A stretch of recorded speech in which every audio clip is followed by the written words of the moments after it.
Good morning, everyone. There's a lot of things that don't make sense in this world, and when you think about it, a lot of it is easily solved. The things that don't make sense. We park in our driveway and we drive on parkways. Our noses run and our feet smell. And what really doesn't make a lot of sense is that when nature provides us with problems, we don't look at nature as a way to solve that problem. And that's what Vestaron is doing, is using nature to develop environmentally sound insect control products. If you look at the markets are very significant. The agricultural market for insecticides alone is over $9 billion. We talked about GMO crops, and as one of the earlier speakers mentioned about it, the reality is it's a very big market. Animal health and non-crop, which is like pest control, termite, et cetera, all make up over a $20 billion market for insect control. But the problems are also very significant. There's developed insect resistance, I'm sure most of you read about, even to some of the biorational products like BTs.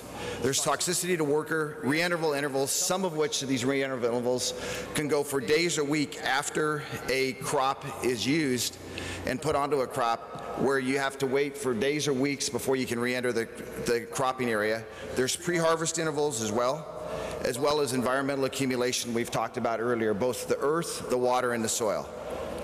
And quite frankly, new product introductions outside of the big four crops, which is rice, wheat, corn, and soybeans, they're just not happening. Companies aren't investing in anything but the big crops, including they're not investing in things for nuts, fruits, and vegetables.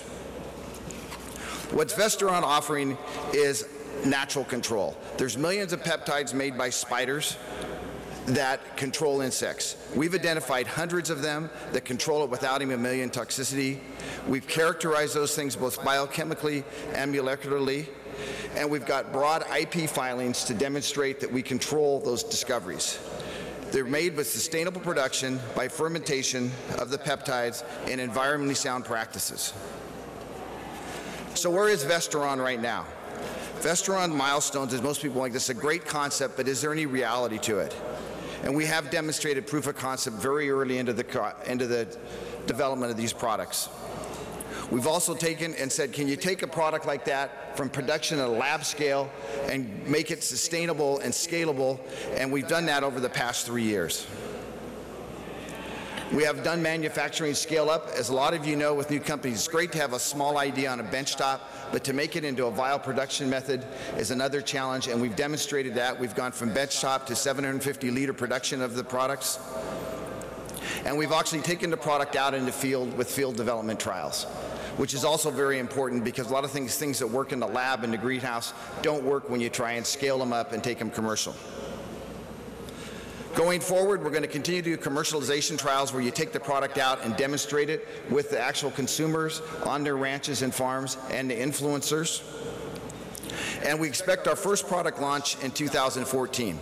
And the reason for that, because the reality is EPA registrations are very important to these products, and we won't attain our EPA registration until then.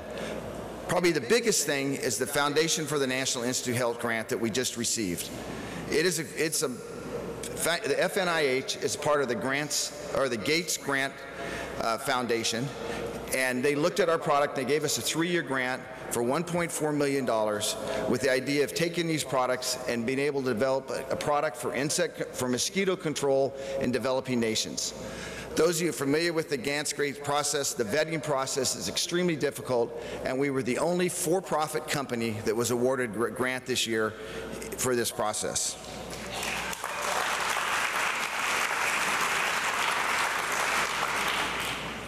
We're right now in the middle of a Series B round. We've raised $3 million outside of the Grants Foundation with a goal of raising $6 million for Series B, which will take it to the product commercialization stage up to the point we gain our registration. Exit strategies. The first exit point could be when we attain our EPA registration, which says we've got a product we can sell. The second would be 1 year post-commercialization, and probably the most profitable would be 3 to 4 years out when we're starting to hit the hockey stick growth that really adds value to the company. Vestaron is offering the next generation of insect control. We address a $20 billion market with a very scalable business. We've produced, marketed, and sold the products. We have a very experienced team who've developed products like this before with multiple routes to exit. Thank you. If you'd like to join the next generation of insect control, I'll speak with you at the break.